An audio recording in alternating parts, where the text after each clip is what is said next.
In part 3 of the flipped classroom, we're going to be getting into some of the specifics of feudalism, and then, or what feudalism looked like on the ground, and then we're going to get into agricultural production. So basically like what most people were doing with their time, which was farming. So the Carolingians are one of the first kingdoms that build up a very large center of power. And they last from the 400s to the 800s, and their greatest king is Charlemagne, or Charles the Magnificent. Oftentimes very creative with the names during this time period. His great-grandfather, Charles the Hammer Martel, is the guy who stopped the Moor advance, or the Muslim advance, in before it got to France, or what we think of today as France. So Charlemagne, he is really important because he took care of the Carolingian Empire, which, by the way, after him pretty much fell apart, um, in an interesting way of having people who represented him, or missi dominici, who were going around to the different kingdoms and figuring out, or the different manners, and figuring out kind of what people needed and how to make the kingdom better. And he even built schools, which were attached to churches and things like that. He's also one of the key figures to show the relationship between the church and the state. This is him being crowned emperor on Christmas Day by Pope Leo III. This is in 1800, sorry, 1800, 800. And this shows the power relationship between the church and the state, and how important each was for each other. We'll get into that in a little bit. Some other regional kingdoms. So obviously we have France. This is a map of Europe in the year 1000.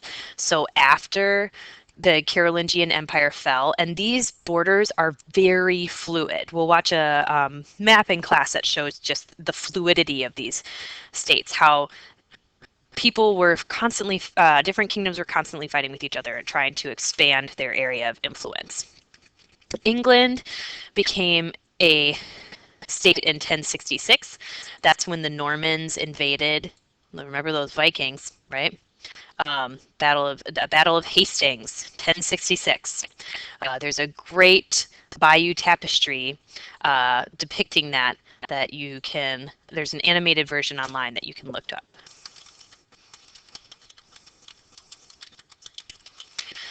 That tells you the whole story. Italian states. Italian states were the most decentralized. We'll see this in a map in just a second. But they were also incredibly wealthy because they were in a battle with the Byzantine Empire, which I'm going to call the Biz, for trade influence. And where were they trading? In the Mediterranean. So they became incredibly rich. So here's Venice up here, where I showed you the St. Mark's Square, right there, right?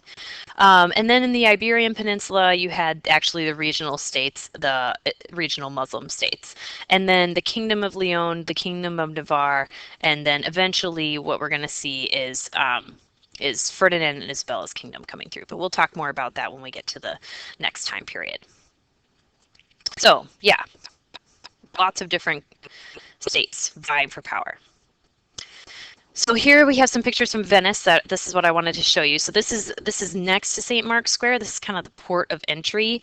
You can see how grand it is. This guy is the protector of the state of Venice, and the St. Mark's Square is in front of St. Mark's Basilica, obviously, and these horses here have a really interesting story. They were stolen from Constantinople during the Fourth Crusade and brought back to Venice because the Venetians were the one who sponsored, or who helped sponsor, that crusade. So they were supposed to go to the Holy Land, but made a pit stop in Constantinople and stole a bunch of stuff like big horses and these tetrarchs this is from one of the churches in Constantinople. It's this purple marble, which was the most valuable marble in the world at this time. And these are the tetrarchs, the 4 rulers of Rome. They just knocked that right off a Byzantine building, brought it on back to Constantinople, and in case, or excuse me, to Venice. And in case you're questioning like how much money and influence Venice had, this is the interior of St. Mark's Basilica. And yes, this is gold leaf, right? So when you go into St. Mark's Basilica, as you inevitably will, maybe on your honeymoon, since people decide they want to go there, usually decide they want to go to Venice on their honeymoon for some reason, you should not miss seeing the interior of the church because it will like blow your mind. What was Venice's monopoly on? They had spices, they had cloth. That was a big export from Europe. Um, Glass, all kinds of cool stuff. Okay, so another way to think about this whole system is in terms of social structure. And we're going to refer to this social structure as in the three estates. This is going to come back to us in the French Revolution later on. And the three estates are those who pray, those who fight, and those who work. And those who work are mainly peasants, but also people like merchants and those in the trades, which are going to become more important as time goes on. Okay, why are they going to become more important as time goes on? Because of agricultural innovations. Early on, things were pretty backward in Europe. If you remember back to this picture, these serfs, where's the plow? Where's the oxen? Where's the horse? Oh no, they're doing everything by hand. Incredibly inefficient, right? So there were some agricultural innovations for those who could afford them that were really important.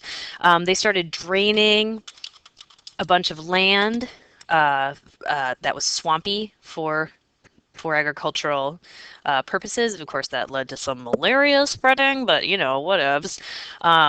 They also invented the horse collar, which allowed them to use horses to plow. They got the heavy plow, which allowed them to use to farm more heavy, dense soil, like that stuff that had been drained. They also invented the horseshoe, which, if you can imagine, as a horse, was pretty helpful when you were going through some pretty rough stuff. All these agricultural innovations meant that you could produce more food, which led to an increase in population. And because you had more food and people were more efficient, it meant that there was more opportunity for people to do different jobs. Hello, civilization, just like we talked about in period 1. This led to an increase in trade,